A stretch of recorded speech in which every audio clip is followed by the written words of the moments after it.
Alright, let's take a quick journey through one of the most fascinating family trees in history. The family tree of Jesus, as explained in the book of Matthew. If you've ever opened the New Testament, you might have noticed it starts off with a long list of names. It's easy to skip, but trust me, there's a reason it's there, and it's packed with meaning. Matthew kicks things off by saying, "This is the genealogy of Jesus the Messiah, the son of David, the son of Abraham."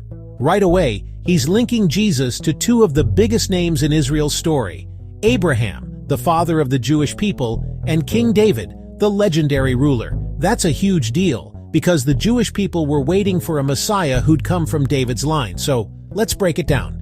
Matthew lists 42 generations, split into three groups of 14. First, from Abraham to David. That's where you get the patriarchs: Abraham, Isaac, Jacob, then Judah and his brothers, and so on, all the way to King David. Then Judah and his brothers, and so on, all the way to King David.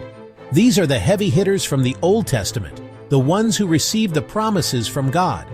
Next, we go from David to the exile in Babylon. This part of the family tree is full of kings, some good, some not so great: Solomon, Rehoboam, Asa, Jehoshaphat, and a bunch more. The line keeps going until everything falls apart, and the people are taken away to Babylon. It's a reminder that even in tough times, the story isn't over. Finally, Matthew traces the line from the exile all the way to Jesus. This part is full of lesser-known names: Shealtiel, Zerubbabel, and a bunch of others. They might not be as famous, but they're just as important because they keep the promise alive. And here's the twist. Matthew includes some surprising people in Jesus' family tree. There's Tamar, Rahab, Ruth, and Bathsheba. These women all have unique, sometimes messy stories, but Matthew goes out of his way to mention them. It's like he's saying, hey, God's story includes everyone, no matter where you come from. So, what's the big takeaway?